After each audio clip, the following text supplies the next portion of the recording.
Today is November 1st. It is. We know what that means. Movember. That's right. So with Movember, you're supposed to shave for November 1st and then let your hair grow out throughout the entire month? No. No? That, you're thinking No Shave November. Okay. Right? Which is, there's a lot of always confusion with all of that. Got it. Movember, like, No Shave November is like a thing where people do, and Yeah. it's fun, cool. Movember is a specific foundation. Okay.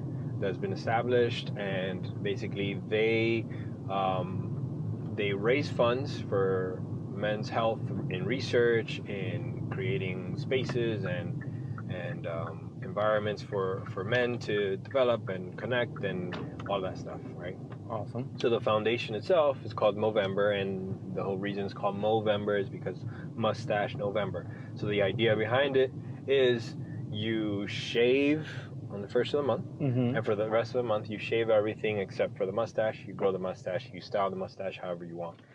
Got it. Okay, so I'm halfway there. I just need to shave my chin hair and then... But Ashley won't let me shave my chin hair because she says I look like her dad if I do it. And then that makes it weird sexually. So, speaking of mental health, we got some issues to unpack there.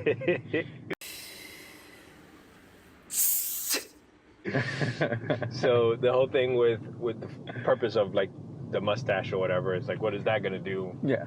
It's about bringing awareness. So you got a crazy ass mustache or whatever. Now it gives you an opportunity to talk about it and to have something on your face that you can be like, hey, this is for this. This is the purpose. Got it. And raise awareness. But there's other ways to participate because it's not only for men. So you can move for November. So you can set a goal, like say, run a mile every day, or something like that, or work out, whatever it is. You can simply, donate money to the organization, or you can host an event, right? Got it. So different ways to participate. I'll put the link. I'll send you the link so you can put the link. That sounds good. So yeah, that's what Movember is about. Sweet. And I think it's the perfect thing to have as the kind of theme for the month, where we can talk about men's health, whether we're talking about physical health, mental health, even social health in that sense. And I thought for today we can talk about in the realm of mental health and worth as a man. Okay. So I'm glad I got my hair did for this. Anyway, you want to share anything about your... this is Ashley's wig from Halloween, and she wore it once, and I was like, fuck that, I'm using this thing. So here we are.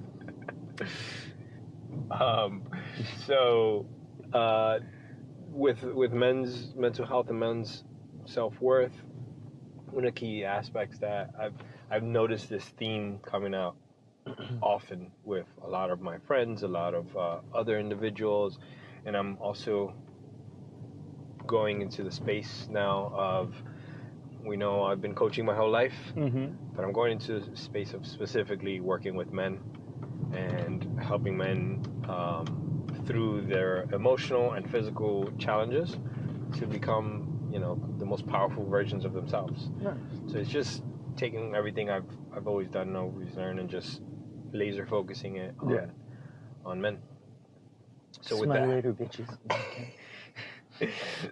with that, the theme that I was saying is like, when it comes to self-worth, and this is like something personal for me that I have been kind of grappling with, is how your worth as a man, and I'm not saying that my partner or anyone else outside of me does it, and I think that's what we can discuss, but my worth is very tied to the output that I give, right? So like for me, it's harder to receive. We talked about this. We've had that. It's harder to receive, but like that idea of like, hey, as a man, you're, the face labels of you're a provider, you're protector, right? All of these things are of service to others, right? So then what comes to question is, when do we learn how to receive? Is it okay to receive, you know? And how all of that, to me, also ties into leadership. Okay, yeah. So with that being said, I know you're going to take this sideways. No. So, for you, Jay, before you take it sideways, for you, what does it, like, have you ever had an existential crisis of what it means to be a man, what it means to be the male in the relationship or in any circumstance? Yeah, I think I'd be lying if I said I didn't. I mean, being married now, I'm very, fortunate to have such a wonderful and caring wife. But I still have trouble when it comes to, like, not expressing my feelings, but I guess it's kind of one of those things that, like, when, like, she has a hard day and then she's talking about her troubles, the last thing I want to do is talk about my troubles to add on to her stress, because it's like I feel like I'm very good at managing her stress, but I'm always worried that if I put on all the shit that's going on in my head, that it's gonna crumble her. And I know, and that's fucked up, because like I know that she's such a strong, capable woman, but sometimes I'm just like, oh well, she's going through a lot, like let me not throw my worries at her. And I think that's something I still need to work on. And it goes back to being a man, right? Because it's like, you're always like, you just gotta be strong, and follow it through and it'll be okay. And it's just like learning to find a balance and just trying to be more vulnerable. I think I have an issue even when it comes to friends and stuff like that, when it's always like, how are you? Good. I'm great. I'm great. And it's like inside, could be fucking dying, but I have the mask on of smile, smile, smile, joke, joke, joke.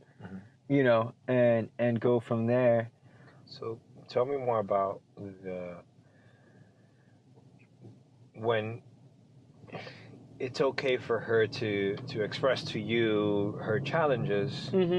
So is it because you're hearing her challenges that you feel like it's too much to express your challenges?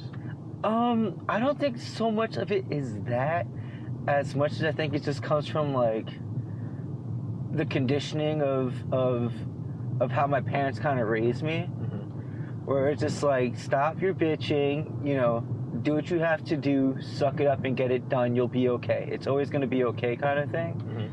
And I have to find myself sometimes when she's complaining to not be like, man the fuck up. Stop being a little fucking baby about this. And that's not fair sometimes, because sometimes she's just being, she's being vulnerable and expressing her feelings, and she's not always looking for a solution. So it's not up for me to be like, you need to man the fuck up, kind of thing. So it's kind of learning that, of just being like, it's okay to complain sometimes.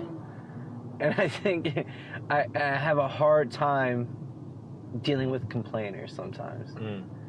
And when you're married to anybody, man or woman, sometimes they like to complain a lot. And it's not necessarily about you, but they'll just complain about their day. And I'm just like, I don't understand why you're letting this get to you. And then saying that doesn't really get you far. Because I usually get told, well, I'm just going to shut up then. It's like, oh, I didn't mean that. Well, so that raises a great question. Yeah. That I was kind of mulling over while you were talking there. Because, I asked you before if it's because she's sharing that you feel like you can't share. So now I'll ask you this question. If she didn't share, she didn't tell you anything, she was like, oh, my day was amazing. Yeah. Great. I have no issues. Then you still wouldn't share. Probably not. So then what would be the outcome to that in terms of your relationship? It wouldn't be what it is. I guess, if she's not able to confide in me, then it's just kind of like, who does she confide in, kind of thing. Like, I'm her husband, I'm her best friend, I'm her partner, I want to hear her problems. And for the most part, she does hear my worries when it comes to, like, big situations of, like, scared of losing a family member, or just like life events and stuff like that. But I guess when it comes to this, like, waking up in the morning and being like, I don't like myself, I don't dive into that with her sometimes because I just don't want her to get worried.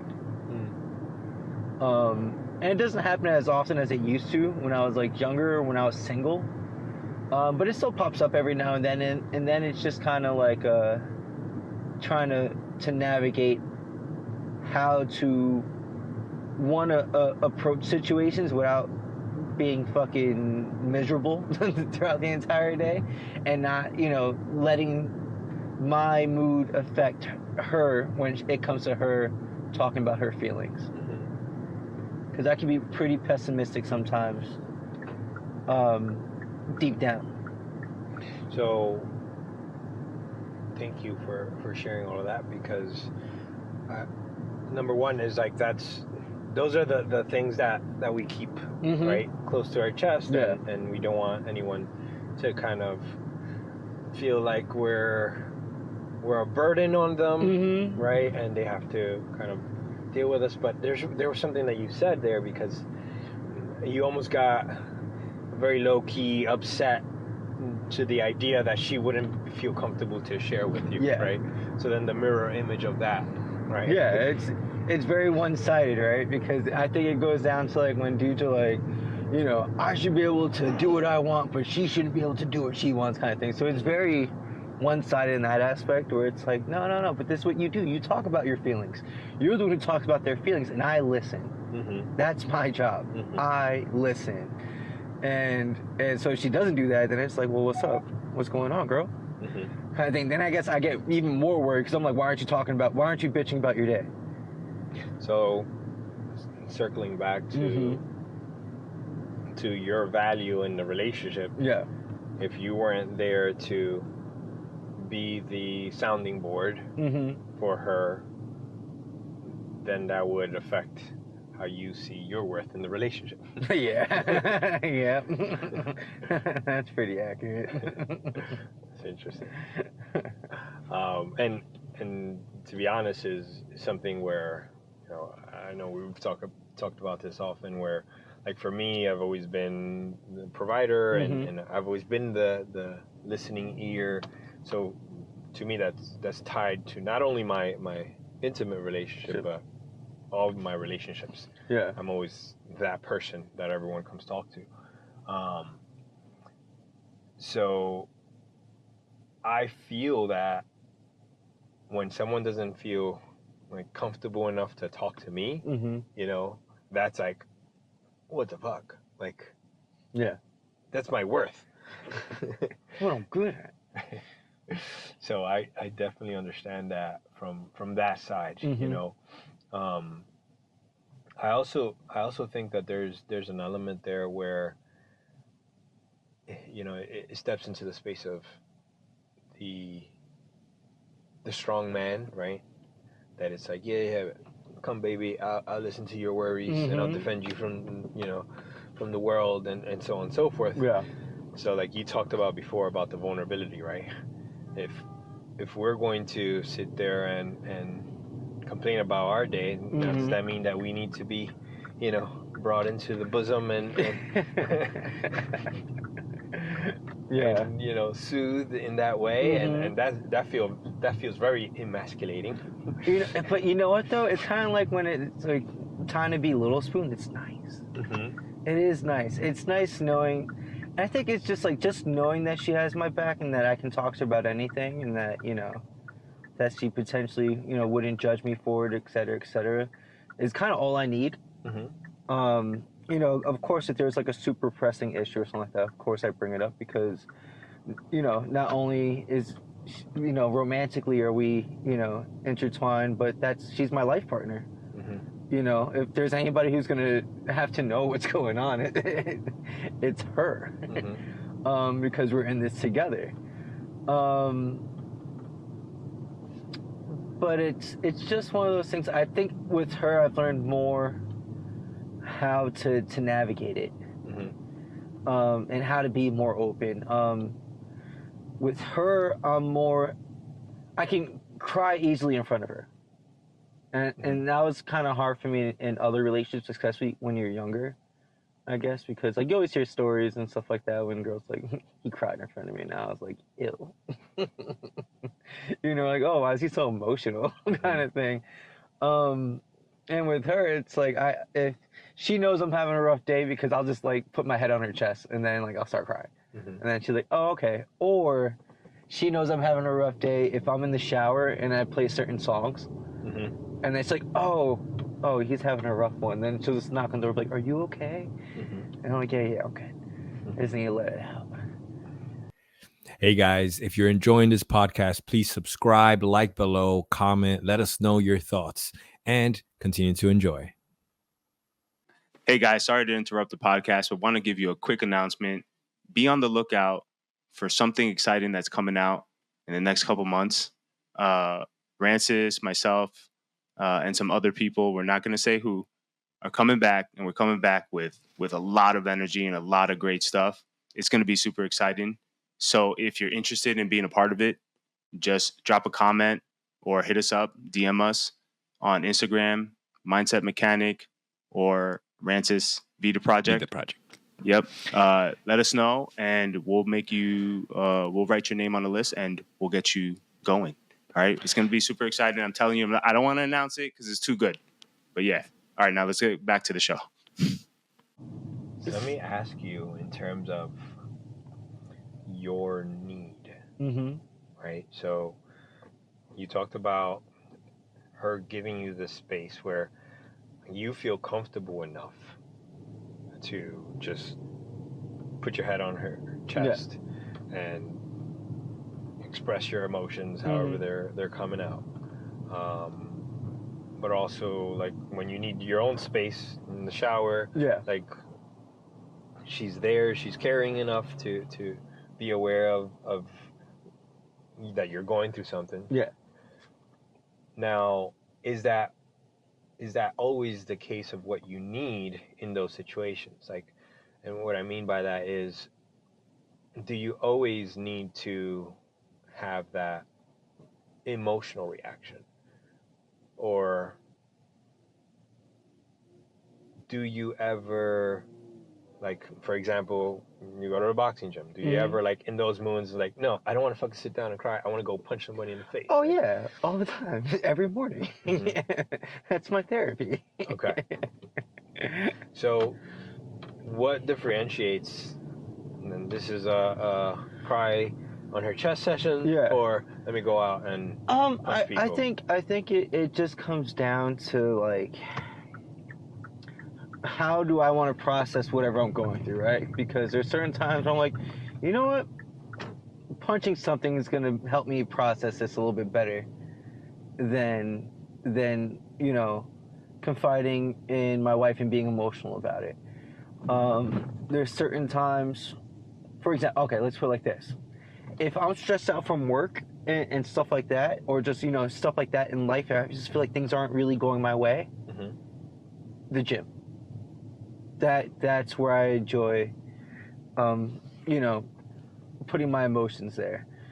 Now, when it comes to feeling like life is very fucking heavy at this moment, whether it's, just dealing with whatever situation that are in life, that's when I need my wife, because I realize that the gym isn't helping it, and it's still there, and it hasn't left. And I think that's really what it comes down to, is when I realize, okay, my first few lines of defense aren't working. I need to be coddled. I need, I need to be held. I need to be somebody to tell me it's gonna be okay. And it's never, and I think when it's like, I think when I was younger, I used to be annoyed when someone, it's gonna be okay, because it's like, you don't know, right? And it's like, well, yeah, no shit. But the fact that somebody's trying to help you go, look, breathe, because freaking out about it right now, like, let it out. It's understandable. You have every reason to feel whatever you're feeling, but you got to snap out of it, because we have shit to do. There's stuff to do. There's life to live, kind of thing. And having that person, and that being my wife, being able to do that for me has been such a fucking blessing. What are we doing?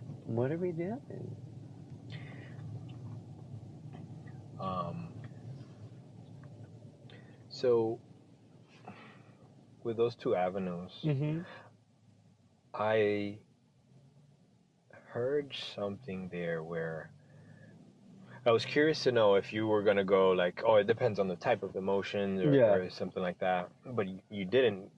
Basically, it was more so like, try this. This doesn't work.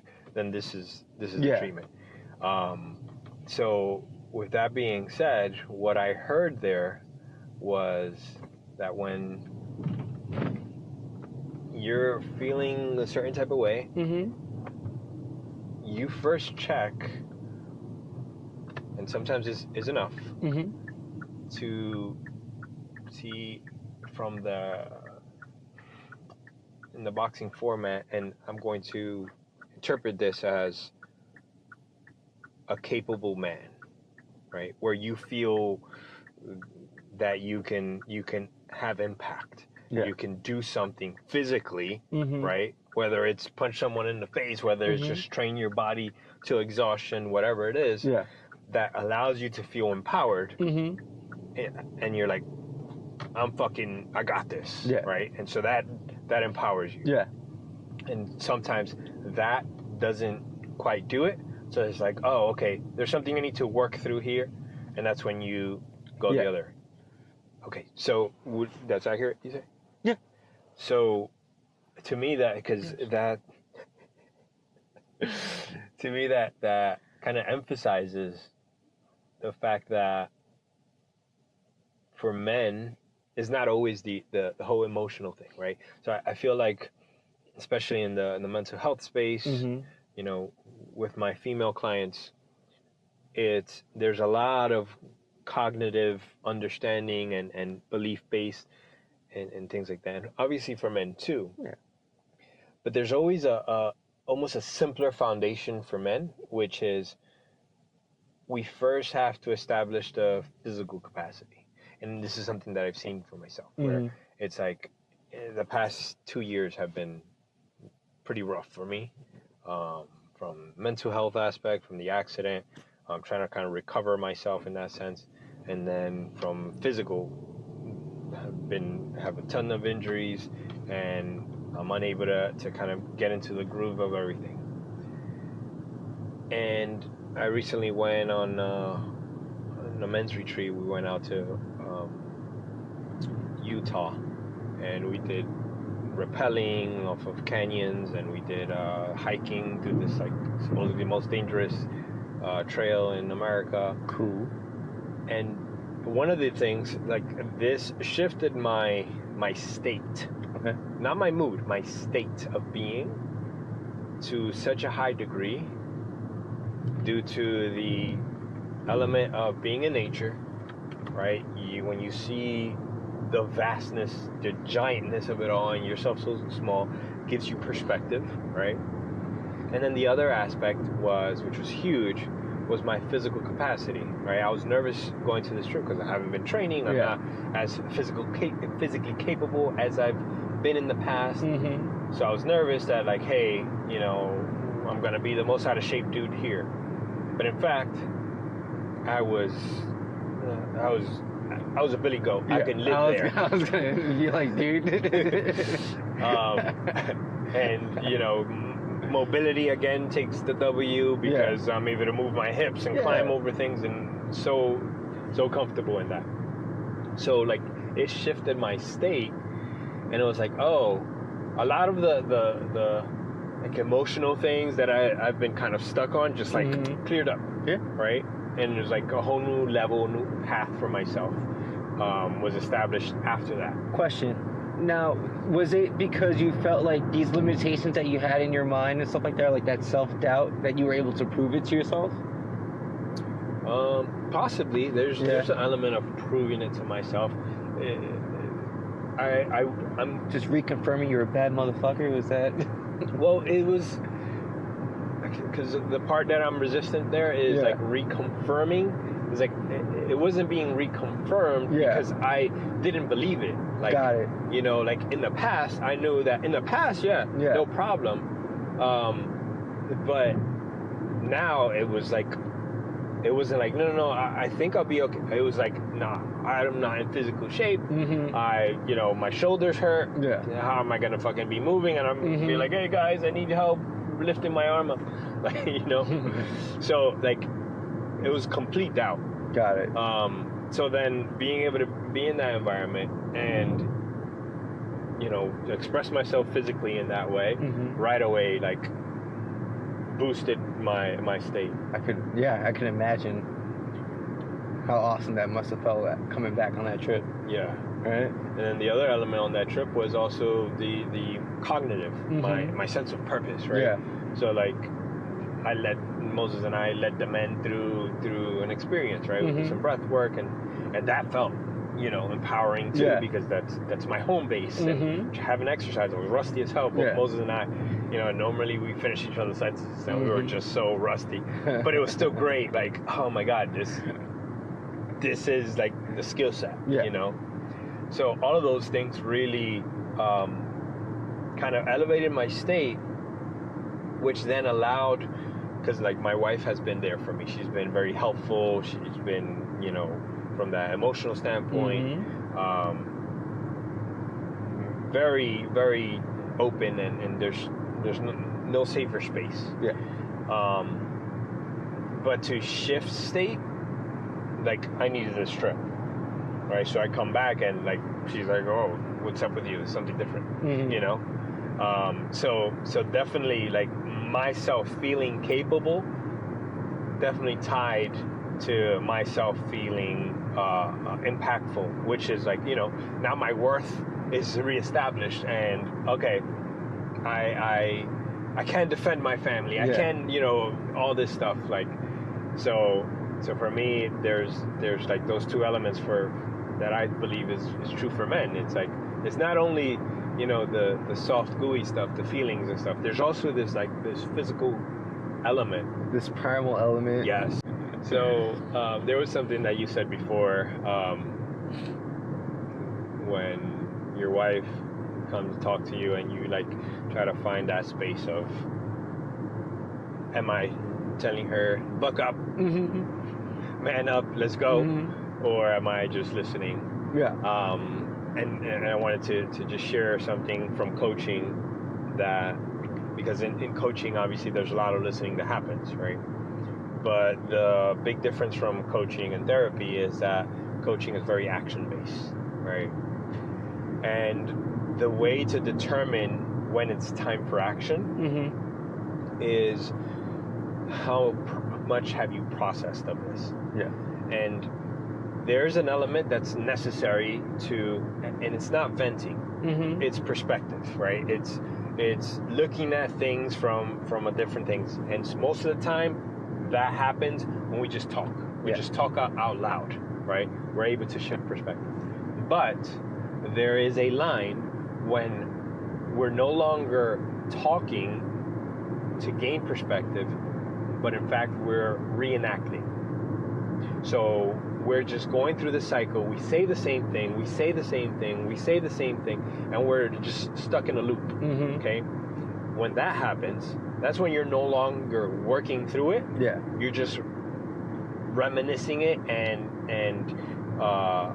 what's it called? It's you're like emotionally caught up in that state, and you're just reviving that emotion. So when that's coming up in your partner or in yourself, feel like you've literally said the same words, that's when you're in that cycle. And that's when it's like in the cliche of the movie that you got to get smacked across the face. Yeah. That reset. Out of it. Yeah. That's when that has to happen, because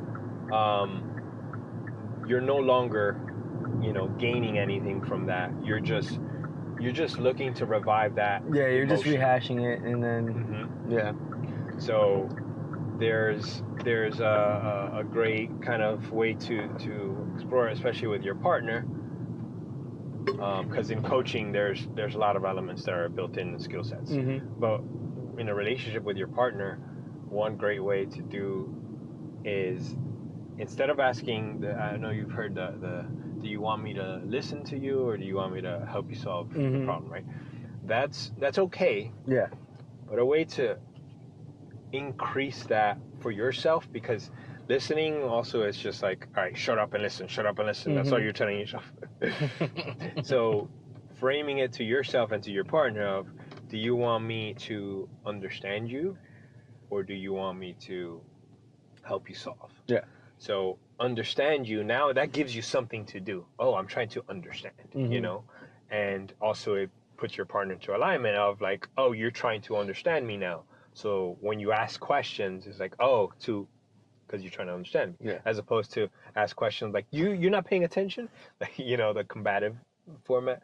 So I think that's a great tool to use in relationships, where you can help each other know what we're asking for, but also it's an opportunity to be like, hey, you told me about this, right? Remember you asked me to understand you on this. Is there anything new that came up? Yeah. Or are we still stuck with trying to understand what's going on? Which, it's a nice way to saying, hey. Per my last email. Yeah. you're just going in circles here. And I say a nice way, but it's not like, you know, sweeping it on the rug. Is more so like helping your partner bring the awareness to like, oh shit, you're right, I've been fucking doing all this. Yeah. So yeah. I like that. No, I'm actually gonna start using that. Instead of, shut up, bitch, get back in the kitchen. I don't say that. I'm terrified of Ashley, guys. I make these jokes on here because I know she's not sitting in the back seat right now. She might be. But I'm scared of that tiny woman. The longer we're married, the more Moreno she gets, and it's scary. The more attitude. I'm like, Jesus, lady. All right. So, what do you think, Jay? Guys, men, I guess it's directed at men today, right? Or, you know, and ladies, I guess, whatever you want to identify as. Learn to confide in your partner, your friends, and stuff like that. Mental health is a real thing. I know as men we're told to suck it up and man up and all that bullshit, but you need to find your release somehow, some way. And it's important. It's important, and I'm still learning that. I am learning that every fucking day. And it's not easy, but it's worth it because you're special. My 2 cents to that is that yes, we do have pressures to be a man. Yeah. Right. We do have pressures to provide and to be a certain type of way. But in order for us to be capable men, we also need to understand ourselves and understand what we need in order to be capable men. Sometimes that is an ability to be emotionally available to someone, right? Your partner or to your friends, someone that can help us in that way. Sometimes it means just fucking lifting shit or breaking shit or punching people in the face. It's true. And there's no right or wrong, but the key thing is to recognize that we need this. We need an ability to heal ourselves and tap into our primal selves. I think that's accurate. All right, with that said, this is a long-awaited episode of Mindset U. It's been a long time. We shouldn't have left you without Dope Pizza Step 2. But here we are talking about our mental health, and we love you guys. Don't forget to like, subscribe, and find us anywhere that you can find podcasts. Still not sure if we're on Apple Podcasts yet, but you can find us on Spotify, YouTube, YouTube Music, basically Stitcher, any other, all those other fun places. All right, it's getting dark now. You probably can't see us anymore. We're the darkies of this podcast, so Mother Nature's working against us. We love you guys. Oh, and check out Movember. We'll put the link in the description. Will do. I'll do that. All right, this wig's getting itchy.